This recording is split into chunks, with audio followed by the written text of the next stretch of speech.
Today I'd like to continue our journey through the Gospel of Matthew. We've been discussing chapter 5, which famous section of Matthew, the Sermon on the Mount, just an amazing depth of the teachings of Jesus. In chapter 5, he's been talking about the issue of anger, and he mentions the Sanhedrin and the idea of the appealing sometimes when you get into a dispute to resolve that anger, appealing to the Sanhedrin, which would be a higher level of judgment than just, say, the local scene. If someone was in a village, perhaps the local rabbi or local council would judge, but the Sanhedrin, a more formal body for judgment. A lot of times the person who is angry uses the term that we have talked about previously, raka, an Aramaic word. It means blockhead, imbecile. It's kind of you get upset and you sometimes call somebody something. And Jesus mentions also somebody who says to another, "You fool." So again, we have to be careful in terms of our tongue. Sometimes these words just kind of spill out. We don't think, we don't reflect on them. And so they can do damage. So certainly something like "you fool" can do a lot of damage. Jesus talks about going into fiery Gehenna, uses that expression. The valley is referring to the valley of Hinnom, which was southwest of Jerusalem. Interesting place because it was the center of an idolatrous cult during the monarchy, in which children were offered as a sacrifice. We find this in the second book of Kings, chapter 23, verse 10, also the book of Jeremiah, chapter 7, verse 31. So obviously, this place, Gehenna, this valley, this area close to Jerusalem is well known, but it has the connotations also of people pursuing a false worship. So people who would be there in this valley, in Gehenna, would be worshiping another god, and frequently that would be the problem with the monarchy.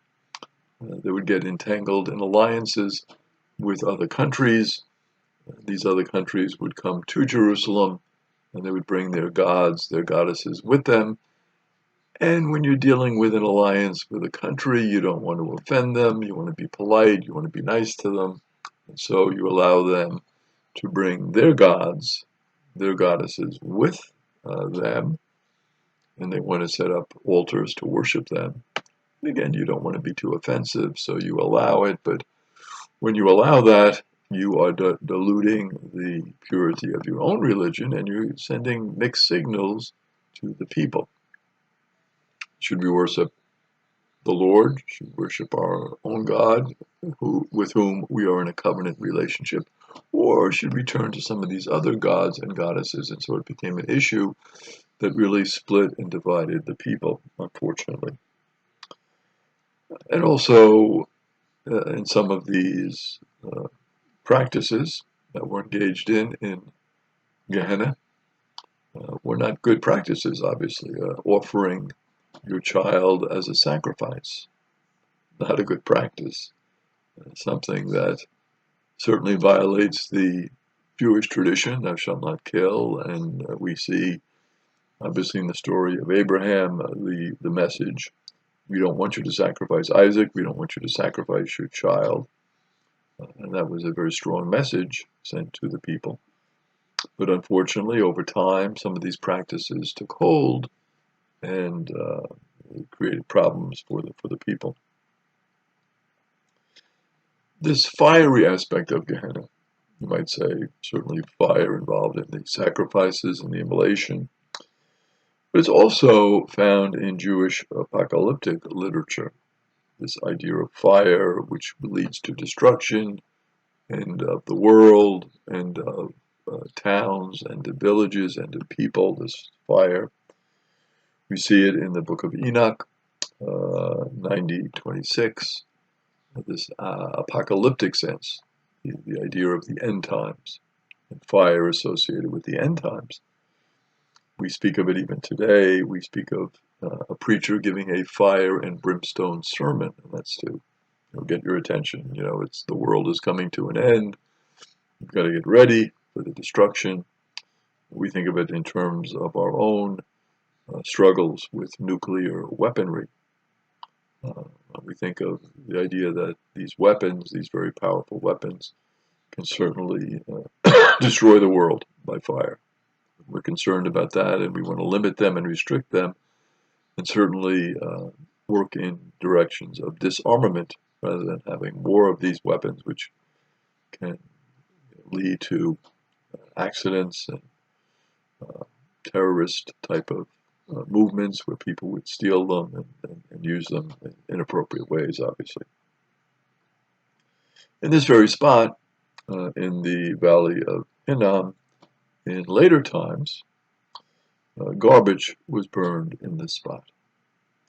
And of course, we have all of these problems associated with garbage and burn pits, and then we think of the difficulties involved with that as well. Jesus goes on then to talk about, well, how about bringing your gift to the altar? Well, if you bring your gift to the altar and you're going to worship God, very important movement. You can't be angry at your brother. You can't call your brother Raka a fool, an imbecile. You can't do that. That's not a good thing. So first of all, you have to be reconciled with your sister or brother. You have to resolve that difference before you can offer a gift at the altar, because if you're offering a gift and in your heart is anger towards someone and not love, what is the use of offering that gift? You're separating your religious life and your everyday life, and you're mad at somebody, and yet you're trying to bring a gift to God. God says, wait a minute, I don't want that gift. The gifts I want is peace and love with your sisters and brothers. That's a more important gift. This teaching of Jesus about reconciling with your brother is also found in the book of Isaiah, chapter 1, the book of Proverbs, chapter 15, verse 8, the book of Proverbs again, chapter 21, verse 3, and also 21, verse 27. In the book of Sirach, several times, chapter 34, verses 21 to 27, chapter 35, verses 1 to 4. So is Jesus giving a new teaching here? Definitely not. He is sharing the tradition. He's sharing what the Jewish faith would say about the importance of reconciling with our sisters and brothers. And of course, Jesus is a rabbi. He's a Jewish teacher. He's teaching out of the Jewish tradition. So of course, this makes sense. Then you should come back after you are reconciled. So reconcile, you must do that, then you come back. So it's not just you reconcile and you forget about God and offering your gifts to God. Now you reconcile and then you come back to God. So it's a double movement. You have an issue with a sister or brother, try everything you can to reconcile, to make up, and then come back, then come to God. And the reasoning behind that makes a lot of sense, even in spiritual terms, because how can you fully enter into deepening your relationship with God if you're thinking about a situation with a sister or brother that involves anger or hatred or upsetment and is in need of healing? So you must first engage in that healing, make the attempt, try as hard as you can, and then come to God with a clear conscience, with openness to receive the gifts that God wants to give to you. Because the hatred, the anger, the lack of reconciliation is going to block the action of God in you. And you won't be able to receive the gift from God that God wants to give to you. So first, reconcile, spread the love, create the peace, and then come to God to get renewed and enriched.